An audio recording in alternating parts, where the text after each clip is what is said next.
ஒரு ஊர்ல ஒரு சித்தர் இருந்தார், சூஃபி சித்தர். அவர் ஞானம் பெற்ற ஒரு சித்தர். ஒரு நாள் அந்த நாட்டு மன்னன் அவரை பார்க்கறதுக்காக வந்தான். என்ன வேணும் உனக்குன்னு கேட்டார்.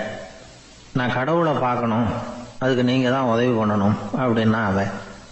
சித்தர் கொஞ்சம் யோசனை பண்ணார். சரி, போயிட்டு நாளைக்கு வாடினார். அதே மாதிரி மன்னன் போயிட்டு அடுத்த நாள் வந்தான். இங்க நீ என்னோட ஒரு வாரம் தங்கியிருக்க வேண்டியிருக்கும்னார். சரின்னா ஒரு பிச்சை பாத்திரத்தை தூக்கி கையில கொடுத்தார். அவனுக்கு ஒன்றும் புரியல, இருந்தாலும் வாங்கிட்டான். வாங்கிட்டு இதை என்ன செய்யணும் அப்படின்னு கேட்டான். இதை ஒன்றும் செய்ய வேணாம், இதை எடுத்துக்கிட்டு பக்கத்தில் உள்ள கிராமங்களுக்கு போ, வீடு வீடா பிச்சை எடுத்துக்கிட்டு வா. அப்படி வந்த பிறகுதான் உனக்கு சாப்பாடும் ஓய்வும் கிடைக்கும். ஒரு வாரம் அப்படி செய், அதுக்கப்புறம் 8வது நாள் நாம கடவுளை பத்தி யோசிக்கலாம் அப்படின்னார்.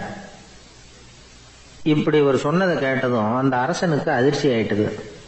ஒரு மாதிரி ஆயிட்டான். தன்னுடைய சொந்த நாட்டில் சொந்த குடிமக்கள் கிட்ட போய் பிச்சை எடுக்கிறதா அப்படின்னு யோசனை பண்ணி பார்த்தான். அதுக்கப்புறம் மெதுவா அவன் அந்த சித்தரை பார்த்தான். ஐயா, சொந்த நாட்டிலேயே பிச்சை எடுக்கிறதுன்னா எனக்கு ஒரு மாதிரியா இருக்கு, வெக்கமா இருக்கு. நான் வேணும்னா வெளி தேசத்துல எங்கேயாவது போய் பிச்சை எடுக்கவா அப்படின்னு கேட்டான். இதுக்கு அந்த சித்தர் ஒரு சம்மதிக்கலை. இதை பாரு, உன்னால பிச்சை எடுக்க முடியலன்னா பேசாம திரும்பி அரண்மனைக்கே போயிடு. அதுக்கப்புறம் கடவுளை பத்தி எல்லாம் பேசுறதுக்கு என்னை தேடிட்டு வரக்கூடாது அப்படின்னு விட்டார். மன்னன் தயங்கினான். இருந்தாலும் மனசை சரி பண்ணிட்டு சம்மதிச்சான். சரிங்க, ஒரு வாரம் இங்க தங்குறேன், நீங்க சொல்றது மாதிரி பக்கத்து கிராமங்களுக்கு போறேன், வீடு வீடா பிச்சை எடுக்கிறேன், வர்றேன் அப்படின்னா. ஒரு வாரம் தெரு தெருவா பிச்சை பாத்திரத்தோட அலைஞ்சான். சொந்த ஊர்ல சொந்த குடிமக்கள் கிட்ட பிச்சை எடுத்தான். 7 நாள் முடிஞ்சது. 8வது நாள் அந்த சித்தர் மன்னனை கூப்பிட்டார். இப்படி வாழ்னார். வந்தான். இனிமே நீ கடவுளை பத்தி என்கிட்ட கேட்கலாம்னார். இனிமே கேட்கறதுக்கு ஒண்ணுமே இல்லை சுவாமின்னா இவன். ஒரு வார காலம் பிச்சை எடுத்த பிறகுதான் கடவுளை காண முடியும் அப்படின்னு நான் கனவு கூட காணவில்லைன்னா. அப்படின்னா நீ பிச்சை எடுத்த காலத்துல அப்படி என்னதான் நடந்தது அப்படின்னு கேட்டார் அவரு. சுவாமி, ஒரு வார காலம் பிச்சை எடுத்ததுல என்னுடைய ஆணவம் அழிஞ்சுட்டுது. அது இப்போ இருக்கிற இடமே தெரியல. இப்போ அதை காணவே காணோம். பிச்சைக்காரனா இருந்தப்போ பெற்றதை மன்னனாக இருக்கும்போது பெற முடியாதுங்கிறத புரிஞ்சுக்கிட்டேன் அப்படின்னா மன்னன். அடக்கம் பிறந்தவுடன் தெய்வீக கதவுகள் திறந்து கொள்ளுகின்றன அப்படிங்கிறார் ஓஷோ. நம்மால் ஒருத்தன் ஆணவம் அழியணுங்கிறதுக்காக ஒரு திருவோட்டை எடுத்துக்கிட்டு தெரு தெருவா பிச்சை எடுக்க ஆரம்பிச்சான். என்ன, தெய்வீக கதவுகள் திறந்துதா அப்படின்னு கேட்டார் ஒருத்தர். தெய்வீக கதவு திறக்கிறதுக்கு முன்னாடியே எங்க வீட்டு கதவு சாத்திக்கிட்டுதுன்னா. என்னடா சொல்றேன்னார். இனிமே வீட்டுக்குள்ளேயே வர வேணாம், இதையே தொழிலா வச்சுக்கோ அப்படின்னு எங்க வீட்டுல சொல்லிவிட்டாங்க சார் அப்படின்னு. உலகத்துல எது எதுக்கோ ஆராய்ச்சி கூடங்கள் இருக்குது இல்ல, அது மாதிரி தூக்கத்தை பத்தி ஆராய்ச்சி பண்றதுக்கு ஒரு ஆராய்ச்சி கூடம் இருக்குது. அப்படி ஆராய்ச்சி பண்ணணும்னா அதுக்கு மூழ்கிட்டு இருக்கணும்ல. அதனாலதான் அந்த ஆராய்ச்சி கூடம் இங்கே இல்லை. அமெரிக்காவில் பாஸ்டன் பல்கலைக்கழக மருத்துவமனையில அது இருக்குது.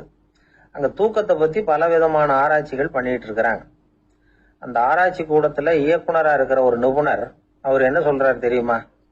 உங்களுக்கு தூக்கம் வரலையா, நீங்க நல்லா தூங்குறதுக்கு தாராளமா சில யோசனைகளை என்னால சொல்ல முடியும் அப்படிங்கிறார்.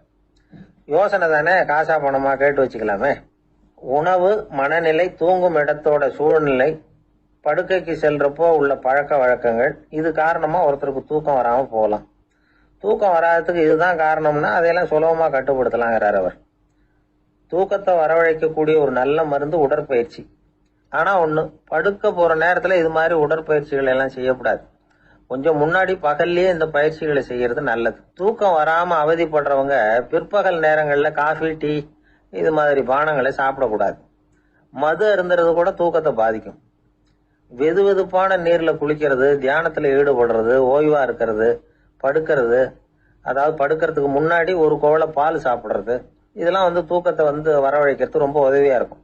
இன்னொரு விஷயம் என்னன்னா, தூங்கி ஆகணுமேங்கிற கவலை வேண்டியதில்லை. அப்படி நினைச்சு கவலைப்படுறதை விட்டுடணும். தூக்கம் வரலையா, உடனே படுக்கையை விட்டு எழுந்திருக்க வேண்டியது. வெளியில வாங்க, வேற ஏதாவது வேலையில ஈடுபடுங்க, கொஞ்ச நேரம் உலாவுங்க, அல்லது ஏதாவது ஒரு புஸ்தகத்தை எடுத்து படிங்க. களைப்பு ஏற்பட்டா மறுபடியும் படுக்கைக்கு போங்க, தூக்கம் தானே வந்துடும். ஒரு விஷயத்த மட்டும் நல்லா ஞாபகத்துல வச்சுக்கணும். படுக்கைக்கு போறப்போ உங்க மத்த எல்லா பிரச்சனைகளையும் மறந்துடணும். அது எப்படி சார் முடியும்? அந்த நேரம் தானே எல்லா பிரச்சனையும் வரிசையா ஞாபகத்துக்கு வருது அப்படின்னு நாம நினைக்கலாம். ஆனா பழக்கத்துல அதை நாம மாத்திக்க முடியும். கொஞ்சம் முயற்சி பண்ணணும், அவ்வளவுதான். இது எல்லாமே ஆராய்ச்சி பண்ணி பார்த்துட்டு அந்த நிபுணர் சொல்ற கருத்து தான். இன்னொரு விஷயமும் அவர் சொல்றார். அது என்னன்னா, உடல் கோளாறு காரணமா தூக்கம் வராம அவதிப்படுறவங்களுக்கெல்லாம் இந்த யோசனைகள் சரியா வராது அப்படிங்கிறார். அதுக்கெல்லாம் மருத்துவ சிகிச்சை கொடுத்துதான் சரி பண்ணணும். சில பேருக்கு நடு ராத்திரியில மூச்சு திணறல் ஏற்பட்டு தூக்கம் வராம போயிடும். ஊரெல்லாம் தூங்குறப்ப தான் மட்டும் தூங்காம மூழ்கிட்டு இருக்கிறது, ஊரெல்லாம் மூழ்கிட்டு இருக்கிறப்போ தான் மட்டும் தூங்குறது, இது மாதிரி கோளாறுகளால சில பேர் பாதிக்கப்படலாம். காலு தசை முறுக்கிக்கிறதுனால சில பேருக்கு அடிக்கடி விழிப்பு வரலாம். மன அழற்சி காரணமா சில பேருக்கு தூக்கம் வராது.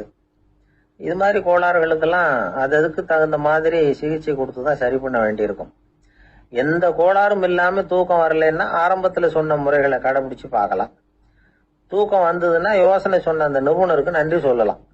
ஒருத்தர், ஏன் சார் பஸ்ல தூங்குறது கெட்ட பழக்கமானு கேட்டார். இல்லையே, நான் கூட பஸ்ல போறப்ப தூங்கிட்டு தானே போவேன் அப்படின்னாரு இன்னொருத்தர். அப்புறம் ஏன் என்ன டிரைவர் வேலை வேணாம்னு வீட்டுக்கு அனுப்பி வச்சுட்டாங்க அப்படின்னாராம் அவரு. ரொம்ப நாளைக்கு முன்னாடி ஒரு நாள் கோவலன் நாடகம் நடந்தது. எங்க மதுரையில நடந்தது. அதுல ஒரு முக்கியமான கட்டம். கண்ணகி கிட்ட சிலம்ப வாங்கிட்டு அதை விற்கிறதுக்காக மதுரை நகருக்கு புறப்படுறான் கோவலன். அந்த சமயத்துல கண்ணகி பாடுற மாதிரி ஒரு நாடக பாடல் நாடக ஆசிரியர் எழுதினது. அது என்ன பாட்டுன்னா, மா பாவியோர் கூடி வாழும் மதுரைக்கு மன்னா போகாதீர் என்று அப்படின்னு ஆரம்பிக்கும் அந்த பாட்டு.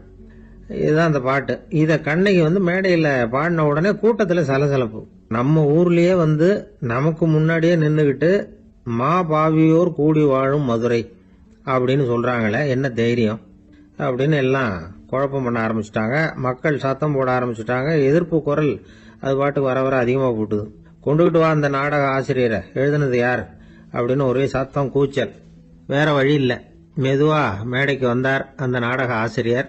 4 பக்கத்துல இருந்தும் கேள்வி கணைகள். மக்களை பார்த்து கொஞ்சம் அமைதியா இருங்கோ அப்படின்னு சொல்லிவிட்டு தன்னுடைய விளக்கத்தை சொல்ல ஆரம்பிச்சார் அந்த நாடக ஆசிரியர். மா அப்படின்னு சொன்னா திருமகளாகிய லட்சுமி அப்படின்னு அர்த்தம். பா அப்படின்னா கலைமகளாகிய சரஸ்வதி. வி அப்படின்னா மலைமகளாகிய பார்வதி. மா பாவியோர் அப்படின்னா திருமகளும் கலைமகளும் மலைமகளும், இவங்க மூவரும் அப்படின்னு அர்த்தம். இந்த 3 பேரும் வாழ்கின்ற மதுரை புனிதம் நிறைந்தது, சகல செல்வங்களும் நிறைஞ்சது. அப்படிப்பட்ட ஊர்ல நான் அணிந்து கொள்ளும் இந்த சாதாரண சிலம்பை யார் வாங்கிக்குவாங்க அப்படிங்கிற எண்ணத்தோட தான் கண்ணகி அப்படி சொல்றா. அதை நினைச்சுதான் நான் எழுதினேன்.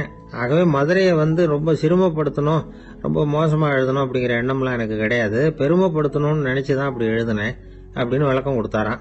இந்த விளக்கத்தை கேட்டதும் எல்லாரும் ரொம்ப சமாதானம் ஆயிட்டாங்களாம். இப்படி விளக்கம் கொடுத்த அந்த நாடக ஆசிரியர் யார் தெரியுமா? அவர்தான் தமிழ் நாடக உலகின் முதல் ஆசான் சங்கரதாஸ் சுவாமிகள். அவருக்கு நகைச்சுவை உணர்வும் அதிகம். 1920ஆம் ஆண்டு திருநெல்வேலியில் அவர் தங்கியிருக்கிறார் நாடகம் நடத்துறதுக்காக. அவர் தங்கியிருந்த வீட்டுல கொசு மூட்டை பூச்சி அதிகமா இருந்திருக்கு. அவரால் தூங்கவே முடியல. அவர் அனுபவிச்ச தொல்லைகள் ஒரு பாட்டா உருவாச்சு. வேடிக்கையா ஒரு பாட்டு எழுதினாராம். மூட்டையும் கொசுவும் ஒரு வீட்டிலே மீட்டிங் போட்டால் முன்னே நிற்க யாரால் முடியும்? கொசு மோகன ராகம் போல சத்தம் போட்டு முன்னே நின்று செய்திடும் யுத்தம். இத மறுநாள் நாடகத்துல கோமாளி வேஷம் போட்ட ஒரு சிறுவனை விட்டு பாட வச்சிருக்காரு. எல்லாரும் சிரிச்சு ரசிச்சாங்களாம். சங்கரதாஸ் சுவாமிகள் கல்யாணமே பண்ணிக்கல, துறவி மாதிரியே வாழ்ந்திருக்கார். தமிழ் நாடக கலைக்கு தன்னையே அர்ப்பணம் பண்ணிட்டவர் அவர். 1922 நவம்பர் மாசத்துல ஒரு நாள் புதுச்சேரியில அவர் வாழ்க்கை முடிஞ்சது. அப்ப அவருக்கு வயசு 55. சங்கரதாஸ் சுவாமிகள் நாடக ஆசிரியர் மட்டும் இல்ல, மேடை நாடக இயக்குனர், தயாரிப்பாளர், அவரே ஒரு சிறந்த நடிகர். ஒரு தடவை சாவித்திரி நாடகத்துல இவர் யமதர்மனா வேஷம் போட்டு நடிச்சிருக்கிறார். நாடகம் பார்த்துக்கிட்டு இருந்த கருவுற்ற ஒரு பெண்மணிக்கு பயத்தினால அங்கேயே குழந்தை பிறந்துட்டு தான். அந்த நிகழ்ச்சிக்கு அப்புறம் இவர் இந்த வேஷம் போடுறப்போலாம் ஜனங்களுக்கு முன்கூட்டியே எச்சரிக்கை கொடுக்க ஆரம்பிச்சிருவாராம். அதாவது அப்படி யாராவது பயப்படுறவங்க இருந்தா கொஞ்சம் கண்ணை மூடிங்க அல்லது எழுந்திரிச்சு போடுங்கன்னு. நடிப்புன்னா அப்படி இல்ல இருக்கணும். இந்த காலத்துல நடிகர் ஒருத்தர் சொன்னார், சார் நான் இந்த நாடகத்துல நடிக்கிறப்போ முகத்துல நவரசங்களையும் காட்டி நடிச்சேன், உணர்ச்சிகளை எல்லாம் நல்லா காட்டி நடிச்சேன். அப்படி இருந்து ஜனங்கள் கல் எடுத்து மேடையில வீசிவிட்டாங்க சார் அப்படின்னார். நாடகத்துல உங்களுக்கு என்ன வேஷம் அப்படின்னு கேட்டாங்க. அது செத்து கிடக்கிற பணமா நடிச்சேன் சார் அப்படின்னார். ஒரு தடவை நாரதர் ஒரு தெரு வழியா போயிட்டு இருந்தார். வழியில ஒருத்தர் வேத சாஸ்திரம்லாம் படிச்சுக்கிட்டு உட்காந்துருந்தார். அவர் நாரதரை பார்த்து எங்க போயிட்டு இருக்கிறீங்கன்னு கேட்டார். கடவுளை பார்த்துட்டு வரலாம்னு போயிட்டு இருக்கிறேன் அப்படின்னாரு நாரதர். அப்படின்னா அவர்கிட்ட எனக்கு எப்போ முக்தி கிடைக்கும்னு கேட்டுட்டு வாங்களேன் அப்படின்னாரு இவர். சரி கேட்டு வரேன் அப்படின்னு சொல்லிவிட்டு நாரதர் நடந்தார். கொஞ்ச தூரத்துல ஒரு மரத்தடியில ஒரு தொழிலாளி செருப்பு தைச்சுக்கிட்டு உட்காந்துருந்தார். அந்த ஆளும் அதே மாதிரி கேட்டுக்கிட்டார். எனக்கு எப்போ முக்தி கிடைக்கும்னு கடவுள்கிட்ட கேட்டுக்கிட்டு வாங்களேன்னார். அவர்கிட்டையும் சரின்னு சொல்லிவிட்டு நாரதர் நேரா வைகுண்டத்துக்கு வந்து சேர்ந்தார். கடவுளை பார்த்தார். இவங்க 2 பேரும் சொல்லி அனுப்பின விஷயத்தை பத்தி கேட்டார். அதுக்கு கடவுள் சொன்னாரு, அந்த செருப்பு தைக்கிற தொழிலாளி உடல் நீத்ததும் உடனே என்ன வந்து அடைவான். ஆனா அந்த சாஸ்திரம் படிச்ச ஆள் இப்போதைக்கு என்கிட்ட வந்து சேர மாட்டான். அவன் இன்னமும் பல பிறவிகள் எடுத்து அங்கேயே இருக்க வேண்டி இருக்குது. எப்போ இங்க வந்து சேருவான்னு எனக்கே தெரியாது அப்படின்னார். நாரதருக்கு இதோட ரகசியம் என்னங்கிறது புரியல. எனக்கு ஒன்னும் புரியலையேன்னாராம் கடவுள்கிட்ட. சீக்கிரம் புரிஞ்சுக்குவேன், நீ திரும்பி போறப்போ நான் இங்க வைகுண்டத்துல என்ன செஞ்சுக்கிட்டு இருக்கேன்னு கேட்டா, ஒரு ஊசியின் துவாரத்துல ஒரு யானைய கோத்துக்கிட்டு இருக்கிறேன்னு அவங்க கிட்ட சொல்லு அப்படின்னார் கடவுள் சிரிச்சுக்கிட்ட. நாரதர் பூமிக்கு திரும்பினார். கடவுளை பாத்தீங்களா எப்படி இருக்கார் அப்படின்னு விசாரிச்சார். வேத சாஸ்திரம் படிச்சவர். ஓ பகவானா, அவர் யானைய ஊசியின் காதுல நுழைச்சுக்கிட்டு இருக்கிறார் பார்த்தேன்னார் நாரதர். ஊசி காதுல யானையா? அது எப்படி முடியும்? நீங்க சொல்றத நான் நம்ப மாட்டேன்னு விட்டார் அவரு. சரி, இந்த ஆளுக்கு இறைவன் பேர்ல நம்பிக்கை இல்லை அப்படிங்கறத நாரதர் புரிஞ்சுக்கிட்டார். அடுத்தபடியா அந்த தொழிலாளி இருந்த இடத்துக்கு போனார். இறைவனை பாத்தீங்களான்னு கேட்டார் அவரு. பார்த்தேன், ஒரு ஊசி துவாரத்துல யானையை கோத்துக்கிட்டு இருந்தார் அப்படின்னு சொல்லிவிட்டு நாரதர் அந்த ஆள் முகத்தை கவனிச்சார். அந்த தொழிலாளி இதை கேட்டுட்டு கொஞ்சம் கூட ஆச்சரியப்படல. அவரால் முடியாத காரியம் கூட உண்டானார். என்ன இப்படி சொல்ற, ஊசியின் துவாரத்துல யானையை கோக்க முடியும்னு நீ நம்புறியா அப்படின்னு கேட்டார் நாரதர். நிச்சயமா நம்புறேன்னார் அவர். அது எப்படி அப்படின்னு கேட்டார் இவர். இத பாருங்க, நான் இந்த ஆலமரத்தடியில தான் தினமும் உட்கார்ந்துருக்கிறேன். தினமும் இந்த மரத்துல இருந்து எவ்வளவோ பழம் கீழே விழுது. இந்த பழத்துல இருக்கிற ஒவ்வொரு விதையிலேயும் உள்ள ஒரு ஆலமரம் இருக்குது. ஒரு சின்ன விதைக்குள்ள ஒரு பெரிய ஆலமரம் இருக்க முடியுங்கிறப்ப ஊசி துவாரத்துல கடவுள் யானையை நுழைய வச்சாருங்கிறத ஒத்துக்கிறதுல என்ன கஷ்டம் இருக்கு அப்படின்னு ரொம்ப சர்வசாதாரணமா பதில் சொன்னாராம் அந்த தொழிலாளி. நாரதர் யோசனை பண்ணார். இந்த தொழிலாளி வேத சாஸ்திரங்களை எல்லாம் படிக்கலைன்னா கூட அறிவுபூர்வமா சிந்திச்சு இறைவனை நம்புறான். அதனாலதான் கடவுள் இந்த ஆளுக்கு சீக்கிரம் முக்தி கிடைக்கும்னு சொன்னார் அப்படிங்கறத புரிஞ்சுக்கிட்டாராம். இந்த கதையில வர்ற கடவுள், நாரதர், வைகுண்டம் இதெல்லாம் ஒரு பக்கம் இருக்கட்டும், ஒரு சின்ன விதைக்குள்ள ஒரு பெரிய ஆலமரம் தூங்கிக்கிட்டு இருக்கு அப்படிங்கிற உண்மை, அந்தரத்துல 1000 கிரகங்கள் சுத்திக்கிட்டு இருக்குங்கிற உண்மை, இதெல்லாம் நாம பாத்துக்கிட்டு தானே இருக்கிறோம். இந்த உண்மைகள் அதிசயமா நமக்கு தெரியறதுனால அதை நம்பாம இருந்துட முடியாது. இயற்கையை பரிபூர்ணமாக நம்புங்கள், அந்த நம்பிக்கையே நம்ம வாழ்க்கைக்கு ஆதாரம் அப்படிங்கறத விளக்கறதுக்காக தான் இந்த கதை. இந்த காலத்துல நம்ம பிள்ளைங்களுக்கு எல்லாம் இது மாதிரி நம்பிக்கை அதிகமாவே இருக்குது. ஒரு நாள் ஒரு சின்ன பையன் கிட்ட கேட்டேன், ஏன்பா கடவுள் ஒரு பானைக்குள்ள ஒரு யானையை நுழைய வச்சுட்டாருன்னு சொன்னா அதை நீ நம்புவியா அப்படின்னு கேட்டோம். நம்புவேன் சார், அது ஒன்றும் பெரிய அதிசயம் இல்லைன்னா. எப்படின்னு கேட்டோம். எப்படின்னா அந்த பானை அந்த யானையை விட பெருசா இருந்திருக்கும், அவ்வளவுதான் அப்படின்னு சொல்றான். எப்படின்னா ஒரு 600 வருஷத்துக்கு முன்னாடி மனுஷனுக்கு இருந்த நெருக்கடி இருக்கு பாருங்க. ஒரு 600 வருஷத்துக்கு முன்னாடி மனுஷனுக்கு எவ்வளவு நெருக்கடி இருந்ததோ அது போல 40 பங்கு இப்ப அதிகமாயிட்டு தான் கண்டுபிடிச்சு சொல்லியிருக்கிறாங்க. அவ்வளவு நெருக்கடிக்கு மத்தியில நாம வாழ்ந்துகிட்டு இருக்கிறோம். ஒரு 600 வருஷத்துக்கு முன்னாடி என் தலையில 1 கிலோ வச்சுக்கிட்டு நின்னேன்னு வைங்க, இப்ப 40 கிலோ வச்சுக்கிட்டு நிக்கிறேன். அப்படி ஒவ்வொரு மனுஷனுக்கும் வாழ்க்கையில நெருக்கடி அதிகமா போச்சு. இந்த நெருக்கடியில முன்னாடிலாம் யாரோ ஒருத்தர் தான் தியானம் பண்ணுவாங்க. தியானம்னா ஒருத்தர் 2 பேர் காட்டுக்கு போய் தியானம் பண்ணிட்டு இருப்பாங்க 600 வருஷத்துக்கு முன்னாடி. இப்ப வீட்டுக்கு வீடு தியானம் நடக்குது. ஏன்னா அந்த அளவுக்கு வாழ்க்கையில ஒரு நிம்மதி வேணும் அப்படின்னு சொல்லி பண்ணிட்டாங்க. அதுக்குதான் இயற்கை கொடுத்திருக்கிற ஒரு இயற்கையான வைத்தியம் தான் சிரிப்புங்கிறது. இதை பத்தி பெரியவங்க எல்லாம் இப்ப ஆராய்ச்சி பண்ணிட்டு இருக்கிறாங்க. சிரிப்புங்கிறது நாம பிறந்து ஒரு 6 மாசத்துல தான் முதல் தடவையா விவரமா சிரிக்க ஆரம்பிக்கிறோமா. நம்ம பிறந்து 6 மாசத்துக்கு, அதாவது முதல் தடவை சிரிக்க ஆரம்பிக்கிறது ஒரு 6வது வாரம், 1.5 மாசத்துல தான் குழந்தை விவரமா சிரிக்க ஆரம்பிக்குது. அப்புறம் அப்படியே சிரிக்க ஆரம்பிக்கிறோம். அதெல்லாம் இப்ப கணக்கு எடுத்திருக்கிறாங்க. ஒரு குழந்தை ஒரு நாளைக்கு 200 தடவை சிரிக்குதான் ஒரு குழந்தை. பெரியவங்க எல்லாம் 15 தடவை சிரிக்கிறாங்களாம். 200 தடவை சிரிச்சுக்கிட்டு இருந்த நாம அப்படியே குறைஞ்சு 15 ஆயிட்டு. அதனாலதான் இருதய நோயெல்லாம் வருது, ஹார்ட் அட்டாக் எல்லாம் வருதுன்னு கண்டுபிடிச்சிருக்கிறாங்க. 200 சிரிப்புக்கு அது இயல்பு தன்மை, மனுஷனுடைய இயல்பு தன்மை சிரிக்கிறது. அதுக்கு ஜோக்கே தேவைப்படாது. ஆனால் இப்போ காலங்காலமாக நாம் என்ன போதிக்கப்பட்டு வந்திருக்கிறோம்னா, சிரிப்புங்கிறது ஒரு பாவமான செயல். ஒரு முதலாளிக்கு முன்னாடி தொழிலாளி சிரித்தா மரியாதை குறைச்சல், ஒரு கணவனுக்கு முன்னாடி மனைவி சிரித்தா மரியாதை குறைச்சல், அது மாதிரி ஒரு வாத்தியாருக்கு முன்னாடி பையன் சிரித்தா மரியாதை குறைச்சல், ஒரு ஆஃபீஸருக்கு முன்னாடி பியூனு சிரித்தா மரியாதை குறைச்சல், இப்படின்னு சொல்லி சிரிப்புங்கிறது ஏதோ மரியாதை குறைவான செயல்னு காலங்காலமாக நாம் போதிக்கப்பட்டு வந்திருக்கிறோம். இப்போ மரபு ரீதியாகவே அந்த சிரிப்பு நம்மகிட்ட சிறைப்பட்டு இருக்குதான், அடங்கி போச்சு. அந்த சிறைப்பட்டு இருக்கிற சிரிப்பை வெளியில் கொண்டு வர்றதுக்கு தான் ஜோக்குன்னு ஒரு சாவியை போட வேண்டியிருக்கு. வேற இந்த ஜோக்குக்கும் சிரிப்புக்கும் சம்பந்தம் இல்லை. அதை ஏற்கனவே இருக்கிறத வெளில கொண்டு வரதுக்கு ஒரு சாவி மாதிரி உபயோகப்படுதுன்னு இப்போ அதை பற்றி ஆராய்ச்சி பண்ணுறவங்களாம் சொல்கிறாங்க. ஏன்னா சிரிப்புக்கு ஜோக்கு தேவைப்படாது.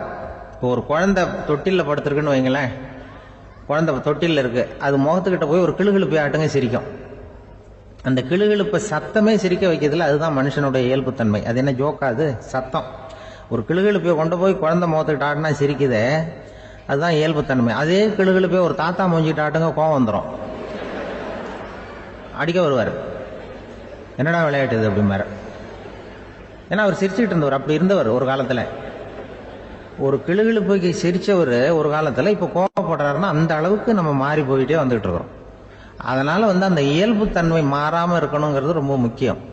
அதுக்காக எல்லாரையும் குழந்தையாக்க முடியாது. மனுஷன் எல்லாரும் இனிமேல் வயசுங்கிறது கூட ஆகிட்டே தான் இருக்கும். அதுக்காக குறைச்சிக்கிட்டே போக முடியாது. அதுக்கு யாராவது மருந்து கண்டுபிடிச்சாதான் உண்டு. ஆனால் ஒருத்தர் மருந்து கண்டுபிடிச்சாராம், சொல்லுவாங்க. ஒரு டாக்டர் ஒரு மாத்திரை கண்டுபிடிச்சாராம். ஒரு மாத்திரை சாப்பிட்டா ஒரு வயசு குறையும், ஒரு மாத்திரை சாப்பிட்டா ஒரு வயசு குறையும் அப்படின்னு ஒரு மாத்திரையை கண்டுபிடிச்சிருக்காரு. ஒரு பாட்டி அம்மா, 90 வயசு பாட்டி, அது போயிருக்கு. அதே டாக்டர்கிட்ட போய், ஐயா எனக்கு ஒரு பாட்டில் மாத்திரை கொடுங்க, இந்த வயசு குறையிற மாத்திரை அப்படின்றது. அவர் ஒரு பாட்டில் கொடுத்தாரு மாத்திரை. பாரும்மா பாட்டியம்மா, ஒரு மாத்திரை சாப்பிட்டா ஒரு வயசு குறையும், எடுத்துகிட்டு போகணும்னு கொடுத்துருக்காரு டாக்டர். அந்த 90 வயசு பாட்டி எடுத்துகிட்டு வீட்டுக்கு வந்துட்டு மறுநாள் அதே டாக்டர்கிட்ட போயிருக்கு. 30 வயசு பொண்ணாக போச்சான்.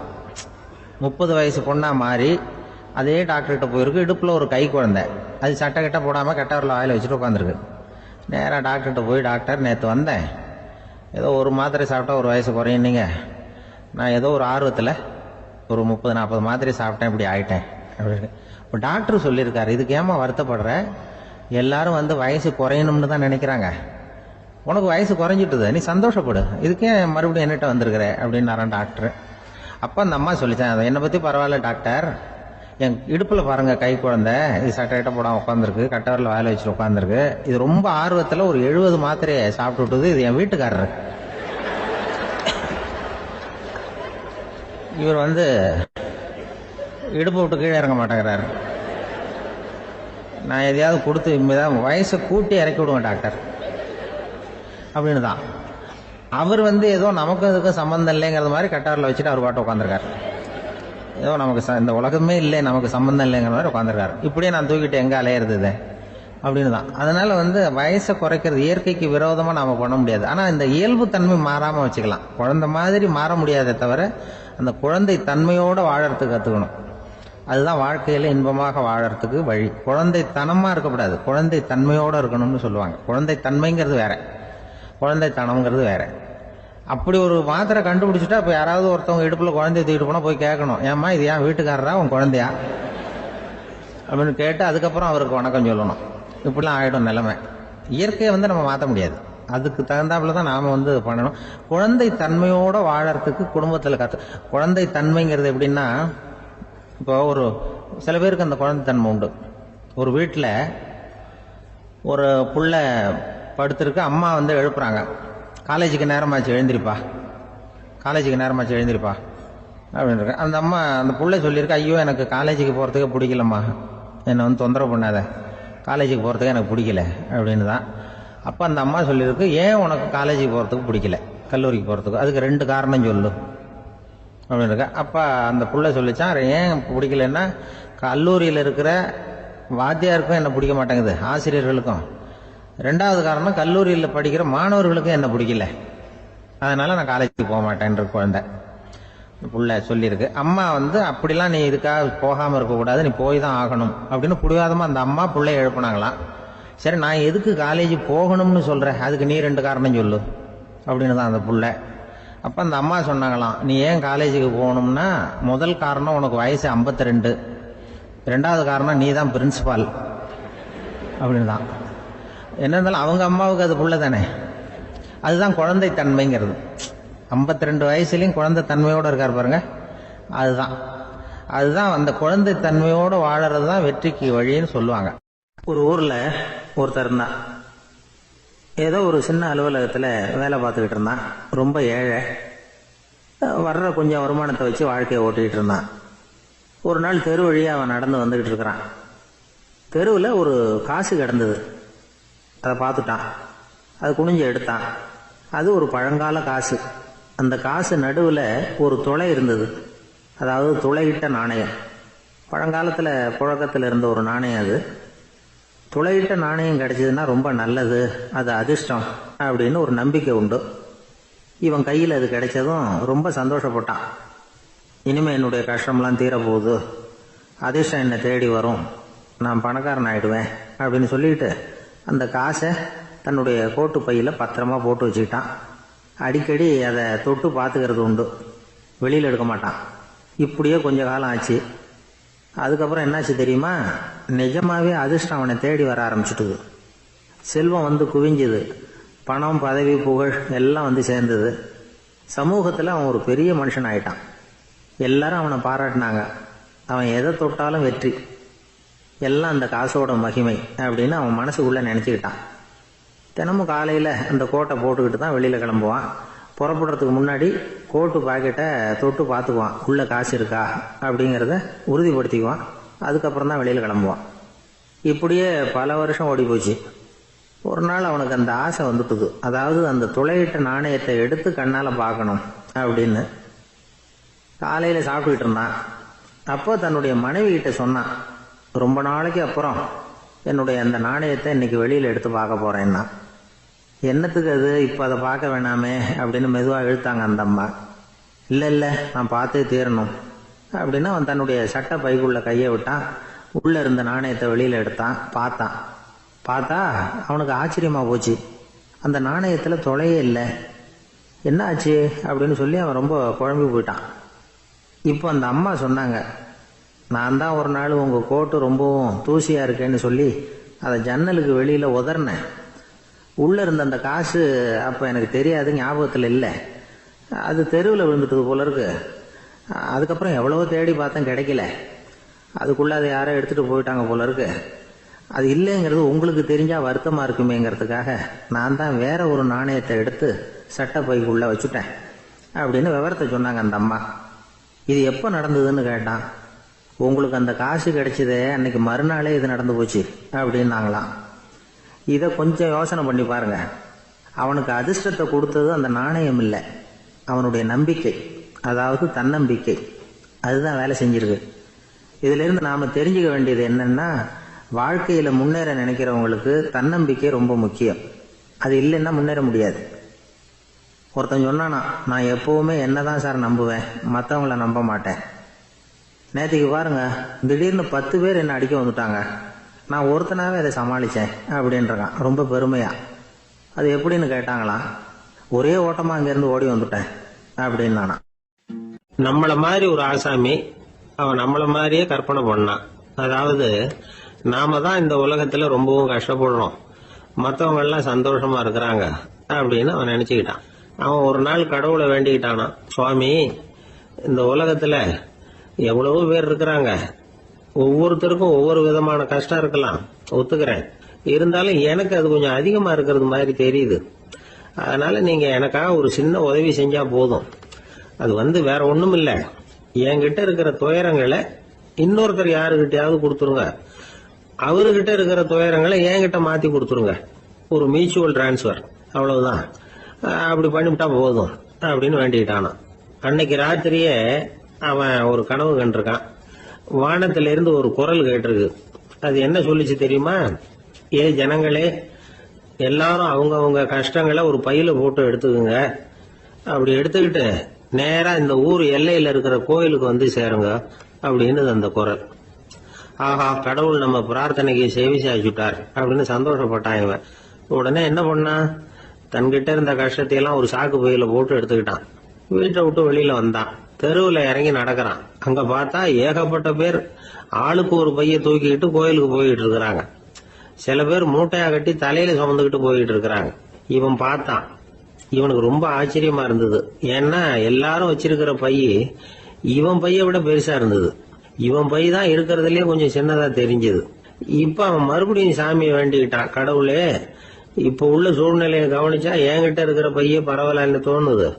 அதனால வேற பை எதையும் மாத்த வேணாம், இதுவே பரவாயில்ல, இந்த பையோட திரும்பி வீட்டுக்கு போனா போதும்னு நினைக்கிறேன் அப்படின்னு ஏதோ நினைக்க ஆரம்பிச்சுட்டான் அவன்.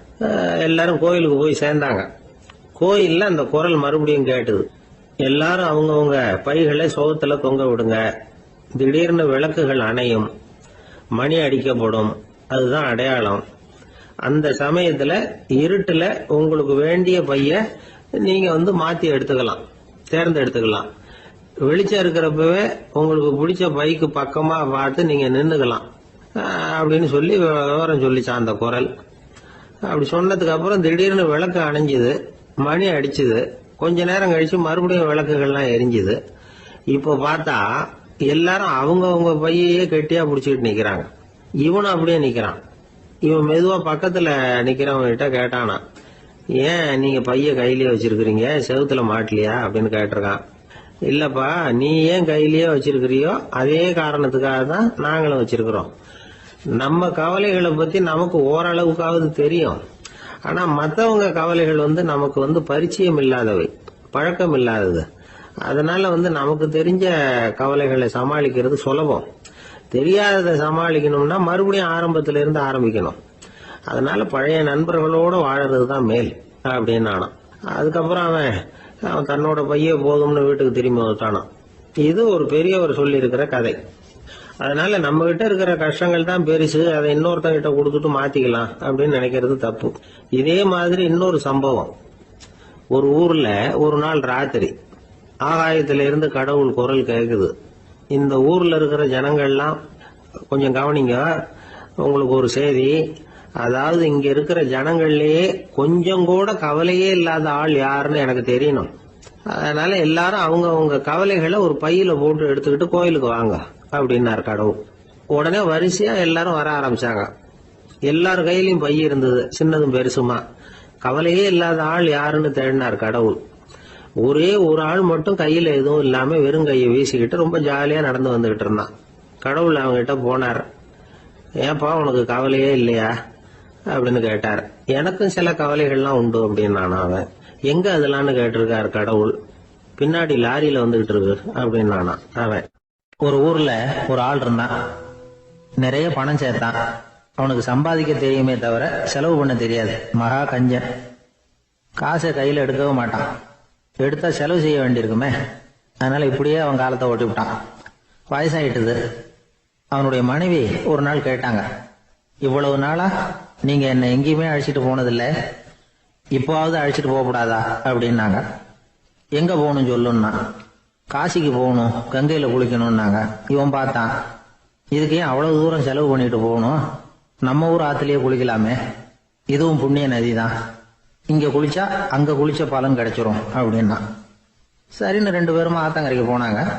அன்னைக்கு ஏதோ விசேஷம், நிறைய கூட்டம், நிறைய பேர் குளிச்சுக்கிட்டு இருக்கிறாங்க. கரையில சில புரோகிதர்கள் நின்றுகிட்டு இருக்கிறாங்க. குளிக்கிறதுக்கு முந்தி அவங்க கிட்ட உட்காந்தா ஏதோ மந்திரம்லாம் சொல்லுவாங்க, கொஞ்சம் காசு கொடுக்க வேண்டியிருக்கும். அதனால இவன் என்ன பண்ணா, ஆத்தங்கரையிலேயே கொஞ்சம் தூரம் போனான். ஊரை விட்டு தள்ளி வந்துட்டான். அங்க யாருமே இல்லை. அப்பாடான்னு சந்தோஷப்பட்டான். குளிக்கலாம்னு புறப்பட்டான். இந்த நேரம் கடவுள் பார்த்தார், இந்த கஞ்சனுக்கு ஏதாவது புத்தி போகட்டணும் அப்படின்னு நினைச்சாரு. உடனே ஒரு புரோகிதர் மாதிரி உருவத்தை மாத்திக்கிட்டு அந்த ஆள் முன்னாடி வந்து நின்னார். அவனுக்கு அதிர்ச்சி. இங்க யாருமே இருக்க மாட்டாங்கன்னு நினைச்சா இங்கேயுமே ஒரு ஆள் வந்துட்டாரு, என்ன பண்றதுன்னு யோசனை பண்ணான். புரோகிதர் உருவத்தில் இருந்த கடவுள் சொன்னார், இதை பாருங்க, இன்னைக்கு விசேஷ நாள், நீராடுறதுக்கு முன்னாடி சுயகல்பம் பண்ணிக்கிறது ரொம்ப நல்லது அப்படின்னார். என்கிட்ட பணம் எதுவும் இல்லையேன்னா. பரவாயில்ல, அப்புறமா கொடுங்க, வாங்கிக்கிறேன். ஆனா ஒண்ணு, எவ்வளவு கொடுப்பீங்கிறத மட்டும் இப்பவே சொல்லி கொடுங்க அப்படின்னாரு. இவன் ரொம்ப யோசனை பண்ணான். ஒரு 10 பைசா தரேன் அப்படின்னா. சரின்னு ஒத்துக்கிட்டு எல்லா கிரியைகளையும் அவர் செஞ்சார். அதுக்கப்புறம் கணவனும் மனைவியும் ஆத்துல குளிச்சாங்க. அவர் போயிட்டார். கொஞ்ச நாள் கழிச்சு அவன் வீட்டுக்கு வந்தார் கடனை வசூல் பண்றதுக்கு. வாசல்ல நின்றுகிட்டு இருந்த அவன் மனைவி இவரை பார்த்ததும் தயங்க ஆரம்பிச்சாங்க. அந்த அம்மா கிட்ட விஷயத்த சொன்னார். அந்த அம்மா ஓடி போய் உள்ள இருக்கிற தன்னுடைய கணவர்கிட்ட சொன்னாங்க. அவன் யோசனை பண்ணான், இப்ப வெளியில போனா அவனுக்கு 10 காசு கொடுக்க வேண்டியிருக்கும், அதனால எனக்கு காய்ச்சல்னு அந்த ஆளுகிட்ட சொல்லிவிடு, இன்னொரு சந்தர்ப்பத்துல என்னை வந்து பார்க்க சொல்லு அப்படின்னா. அந்த அம்மா போய் சொன்னாங்க. அப்படிங்களா, அப்படின்னா அவரை நான் உடனே போய் பார்க்கணுமே அப்படின்னு உள்ள நுழைய ஆரம்பிச்சார். அவங்க மறுபடியும் இருங்க தான் வரேன்னு சொல்லிவிட்டு உள்ள ஓடி விஷயத்த சொன்னாங்க. இது எதுடா வம்பா போச்சு அப்படின்னு பார்த்தான். மனைவியை கிட்டத்துல கூப்பிட்டான். இதோ பாரு, ஜன்னி கண்டு நான் இறந்து போயிட்டதா சொல்லிவிடு அப்படின்னா சொன்னாங்க. புரோகிதர் பார்த்தார். அப்படின்னா ஒரு வழியா இருந்து அவருடைய இறுதி சடங்குகளையும் நானே முடிச்சுட்டு போயிடுறேன் அப்படின்னார். உள்ள இருந்தவன் யோசனை பண்ணான், அந்த ஆளு என்ன விட மாட்டான் போல இருக்கு, அதனால ஒரு சவப்பெட்டியில என்னை வச்சு தூக்கிக்கிட்டு மயானத்துக்கு போங்க பாத்துக்கலாம் அப்படின்னா. புரோகிதரை விடுற மாதிரி இல்ல, கூடவே நடந்து போயிட்டு இருக்கிறார். அங்க இறக்கி சடங்குகளை முடிச்சுட்டு தீ வைக்கிற நேரம் பொட்டிக்குள்ள இருந்த நம்ம ஆளு அலறி அடிச்சுட்டு வெளியில ஓடி வந்தான். புரோகிதர் உருவத்தில் இருந்த கடவுள் சிரிச்சார், தன்னுடைய சுய உருவத்தை காட்டினார். அதுக்கப்புறம் அவனை கூப்பிட்டு, இத பாருப்பா, ஏன் இப்படி அல்லாடுற, ஏதாவது வர வேணும்னா கேள் தரேன் அப்படின்னார். அவன் யோசனை பண்ணான். பகவானே, ஒரே ஒரு வரம் தான் உங்ககிட்ட கேட்கணும்னா. என்ன வேணும் கேளுன்னார். அந்த 10 பைசா தட்சணையை தள்ளுபடி பண்ணா போதும் அப்படின்னா. கடவுளும் சரின்னு சொல்லிட்டு போயிட்டார். இப்படி ஒரு கதையை சுவாமி சிவானந்தர் சொல்லியிருக்கிறார். செல்வந்தர்கள் பல பேர் இப்படித்தான் இருக்கிறாங்க. தாங்களும் அனுபவிக்க மாட்டாங்க, அடுத்தவங்களுக்கும் கொடுக்க மாட்டாங்க. இது மாதிரியான கஞ்சர்களுக்கு இந்த உலகம் இல்லை, அந்த உலகம் இல்லைங்கிறார் அவர். இந்த கதையில கடவுள் கடன் வசூலுக்கு வந்தது மாதிரி நம்ம ஊர் ஆள் ஒருத்தன் இன்னொருத்தர்கிட்ட 10 பைசா கடன் கொடுத்துட்டான். திருப்பி வாங்கறதுக்கு நடையா நடக்கிறான். கடைசியா கேட்டான், நீ எப்பதான் கடனை திருப்பி தர போற, அதை முடிவா சொல்லுன்னா. வர்ற வியாழக்கிழமை கண்டிப்பா கொடுத்துருவேன் அப்படின்னானா அவன். அன்னைக்கு நான் ஊர்ல இருக்க மாட்டேனே அப்படின்னானா இவன். அதனால என்ன, நானும் தான் அன்னைக்கு ஊர்ல இருக்க மாட்டேன் அப்படின்னானா. கப்பல் கடல்ல போய்கிட்டு இருக்கு. புயல், சூறாவளி, அலையெல்லாம் பெருசு பெருசா ரொம்ப உயரமா உண்டாகுது. கடுமையான காற்றிலேயும் வேகமான அலைகள்லேயும் சிக்கி அந்த கப்பல் தடுமாறுது. திசை மாறி போச்சு. எந்த பக்கம் போயிட்டு இருக்கிறோம்னே தெரியல. அந்த கப்பலை செலுத்திக்கிட்டு இருந்த மாலுமி ரொம்ப சாமர்த்தியமா செயல்பட்டார். தன்னுடைய அறிவாற்றலையும் திறமையையும் முழுமையா பயன்படுத்தினார். அந்த கப்பலை கட்டுப்படுத்தினார். மெதுவா அந்த சூறாவளியிலிருந்து கப்பலை காப்பாற்றி கரைக்கு கொண்டுட்டு வந்து சேர்த்துட்டார். மாலுமின்னு ஒருத்தர் இருந்ததுனால அந்த மரக்கலம் காப்பாற்றப்பட்டது. மாலுமின்னு ஒருத்தர் இல்லைன்னு வச்சுக்கோங்க, அந்த கப்பலோட கதி என்னவா இருக்கும் யோசிச்சு பாருங்க. ஒரு கோபக்காரனுடைய நிலைமையும் அப்படித்தானா. கோபக்காரன்கிறவன் ஒரு மாலுமி இல்லாத மரக்கலம் அப்படிங்கிறார் நபிகள் நாயகம். கொந்தளிக்கிற கடல்ல கொடுமையான அலைகளின் உச்சியில அல்லல் படுகிற மரக்கலத்தை விட மோசமானது கோபக்காரனின் நிலைமை அப்படிங்கிறது அவருடைய கருத்து. அது மாதிரி இதுன்னு சொல்லல, அதை விட மோசம் இது அப்படிங்கிறார். ஏன் தெரியுமா, ஒரு கப்பல் கடல்ல தடுமாறினா அதை சரிப்படுத்த மாலுமி இருக்கிறார். அவர் தன்னுடைய சாமர்த்தியத்தினால அதை கட்டுப்படுத்தி சரியான வழிக்கு கொண்டுட்டு வந்துடுவார். ஆனா கோபக்காரனுடைய நிலைமை அப்படி இல்லை அப்படிங்கிறார் நபிகள் நாயகம். மனித மனம் ஒரு மரக்கலம், அறிவு அதில் இருக்கிற மாலுமி. மாலுமி மரக்கலத்தை செலுத்துறான், அவனுக்கு கட்டுப்பட்டு அது ஓடுது. ஆனா கோபக்காரன்கிற மனுஷங்கிட்ட அறிவுங்கிற மாலுமி சரியா வேலை செய்ய மாட்டான். ஏன்னா கோபம் அந்த மாலுமியின் கண்களை அவிச்சிரும், காதுகளை கேட்காம பண்ணிவிடும். கண்ணையும் காதையும் மூடிவிட்டு கப்பலை ஓட்டுனா எப்படி ஓட்டுறது? அதனால கோபக்காரன் மாலுமி இல்லாத மரக்கலம். இடி மின்னல்ல மாட்டிக்கிட்டு கஷ்டப்படுற கப்பல் மாதிரி கஷ்டப்படுறான். பெரியவங்கள்லாம் என்ன சொல்றாங்க, உனக்கு கெடுதல் பண்ணவனுக்கும் நீ நன்மையை செய், எவருடைய விருப்பு வெறுப்பையும் பொருட்படுத்தாதே, பரம எதிரிக்கும் நீ நன்மை செய்ய ஆரம்பிச்சா உன்னுடைய தூய நிலையை பார்த்துட்டு அவனும் உனக்கு நெருக்கமான நண்பனா ஆயிடுவான். இதுதான் பெரியவங்க நமக்கு சொல்லி இருக்கிறது. புனித குரான் சொல்றது என்ன, தீமையை நன்மையை கொண்டே நீர் தடுத்து கொள்ளும் அப்படின்னு சொல்லப்பட்டிருக்கு. அதுல இன்னா செய்தாரை ஒருத்தல் அவர் நாண நன்னயம் செய்து விடல் அப்படிங்கிறார் திருவள்ளுவர். செல்வந்தர் ஒருத்தர்கிட்ட ஒரு சிறுவன் ஆடு மேய்ச்சிக்கிட்டு இருந்தானா. பெரியவர் அவனை கூப்பிட்டு, நீ நேராக போய் ஒரு ஆட்டில் உள்ள ரொம்ப நல்ல பகுதி எதுவோ அதை எடுத்துக்கிட்டு வா அப்படின்னாரான். இவன் போனான். ஒரு ஆட்டு உடம்புல இருந்த நாக்கு, இருதயம், இது ரெண்டையும் எடுத்துகிட்டு வந்து கொடுத்தானான். பெரியவர் வாங்கி பார்த்தார். அதுக்கப்புறம் இப்போ நீ போய் இன்னொரு ஆட்டில் இருக்கிற ரொம்ப கெட்ட பகுதி எதுவோ அதை எடுத்துகிட்டு வா அப்படின்னாராம். இவன் போய் எடுத்துகிட்டு வந்தான். அவன் கையில் இருந்தது மறுபடியும் அதே மாதிரி நாக்கு, இருதயம், இது ரெண்டும் தான். என்னது இப்பவும் அதையே கொண்டுட்டு வந்திருக்கிற அப்படின்னாராம் பெரியவர். இவன் சொன்னானா, ஒரு உடம்புல உள்ள ரொம்ப நல்ல பொருளும் இதுதான், ரொம்ப கெட்ட பொருளும் இதுதான் அப்படின்னானா. இளம் வயசில் இப்படி பதில் சொன்னவர் தான் பேரறிஞர் லுக்மானுல் ஹக்கீம் அவர்கள். கோபப்படாமல் இருந்தால் இது ரெண்டும் நல்லா வேலை செய்யும், கோபப்பட்டால் இது ரெண்டும் மோசமாக வேலை செய்யும். அதை புரிஞ்சுக்கிறதுக்காகத்தான் இன்னைக்கு இந்த தகவல். கோபம் வந்துட்டா நாம் என்ன செய்கிறோங்கிறது நமக்கே தெரியாது. ஒருத்தர் டாக்டர்கிட்ட போனார் அவசரமாக. டாக்டர், எனக்கு இப்போ கடுமையான கோப வெறி, எனக்கு கண்ணு மண்ணு ஒன்றும் புரியல, உடனடியாக அதை கட்டுப்படுத்தணும், உடனே இதுக்கு ஏதாவது ஒரு மாத்திரை கொடுங்க ப்ளீஸ் அப்படின்னார். அந்த டாக்டரும் உடனே ஒரு மாத்திரையை கொடுத்து இதை உடனே போடுங்க, நான் தண்ணி கொண்டுகிட்டு வரேன்னு உள்ளே போனார். தண்ணியோடு திரும்பி வந்தார். இவர் சொன்னார், டாக்டர், நீங்கள் கொடுத்த மாத்திரை ரொம்ப பெருசாக இருந்தது, இருந்தாலும் கஷ்டப்பட்டு முழுங்கிட்டேன்னார். டாக்டர் சந்தேகத்தோடு மேசையை பார்க்குறார். பார்த்தா மாத்திரை அங்கேயே இருக்குது, பேப்பர் வெயிட்டை காணலை. என்னுடைய நீண்டகால நண்பர் ஒருத்தர் வருஷம் தவறாமல் திருநள்ளாறு அப்படிங்கிற திருத்தலத்துக்கு போயிட்டு வர்றது வழக்கம். அங்கே என்ன சார் விசேஷம்னு கேட்கறது உண்டு. என்ன இப்படி கேட்குறீங்க, சனி பகவான் நலன் விருப்பப்படி அங்கே தானே எழுந்தருளி இருக்கிறார், அவரை போய் பார்த்து ஒரு கும்பிடு போட்டுட்டு வந்தா நம்ம பிடிச்சிருக்கிற சனியெல்லாம் விலகும் அப்படிம்பார். சத்தம் போட்டு சொல்லாதீங்க சார், வீட்டில் வேற யார் காதிலையாவது இது விழுந்துற போது அப்படின்னு சொல்கிறது உண்டு வர்றவங்க. இப்போ நான் சொல்கிறதுல உள்ள நியாயத்தை புரிஞ்சுக்கிட்டு அவரும் கொஞ்சம் எச்சரிக்கை உணர்வோட நமக்கு நன்றி சொல்லுவார்னு வச்சுங்களேன். அதாவது பார்வை மூலமாகவே. அந்த நண்பருக்கு ஆன்மீக விஷயங்கள்ல அதிக ஈடுபாடு உண்டு. அப்பப்போ சில புராண கதைகளை எல்லாம் சொல்றது உண்டு. ரொம்ப சுவாரஸ்யமா இருக்கும். எப்பவுமே புராண விஷயங்களை எல்லாம் அறிவியல்ங்கிற தராசில வச்சு எடை போட்டுட்டு இருக்கக்கூடாது. அப்படி பார்த்தா அதெல்லாம் நம்ப முடியாத வெறும் கற்பனைகளா தோணும், மூட நம்பிக்கைகளாகவும் தெரியும். புராணங்களை புராணங்களாவே புரிஞ்சுக்கிறவங்களுக்கு அதெல்லாம் அர்த்தமுள்ள செய்திகளை உள்ளடக்கி இருக்கிறதாக தெரியும். அந்த வகையில தான் இந்த நண்பரும் நிறைய செய்திகளை சொல்றது உண்டு. சனியை போல கொடுக்கிறவனும் இல்லை, சனியை போல கெடுக்கிறவனும் இல்லை அப்படின்னு சோதிடர்கள் சொல்லுவாங்க. நாம ஏதாவது ஒரு வம்புல மாட்டிக்கிட்டா பிடிச்சது சனி அப்படிங்கிறோம். ராவணன் எப்பேற்பட்ட வீரன், அவனே சனி பார்வைப்பட்டது தானே சங்கடப்பட ஆரம்பிச்சான் அப்படின்னார் நண்பர். அது எப்படிங்கன்னு கேட்டேன். அவர் சொல்ல ஆரம்பிச்சார், இந்த ராவணன் இருக்கானே நவ கிரகங்களையும் பிடிச்சி கொண்டுட்டு தன்னுடைய சிம்மாசனத்துல அப்படியே படிகளா போட்டு வச்சுட்டானா, ஒவ்வொரு படியா. பாவம் அந்த 9 தேவதைகளும் ஒவ்வொரு படியா குப்புற கிடக்குறாங்க. நவக்கிரகம் நம்மளை ஆட்டி படைக்குதுன்னு நாம சொல்லிட்டு இருக்கிறோம். ஆனா அந்த நவக்கிரகங்களை ராவணன் எப்படி வச்சிருந்தான் பாருங்க. எல்லாரையும் சிம்மாசனத்துக்கு பக்கத்துல படிப்படியா போட்டு வச்சிருக்கிறான். காலை அது மேல வச்சுதான் ஏறி போகணும். வேற வழி இல்லாம எல்லாரும் குப்புற விழுந்து கிடக்குறாங்க. ராவணன் ஒவ்வொரு தடவையும் இவங்க முதுகுல அடி வச்சு ஏறி தான் அந்த சிம்மாசனத்துக்கு போறது வழக்கம்.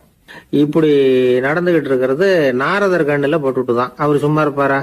யோசனை பண்ணார், என்ன செய்யலாம் அப்படின்னு. ஒரு முடிவு பண்ணிட்டு நேரா ராவணன் கிட்ட போனாராம்.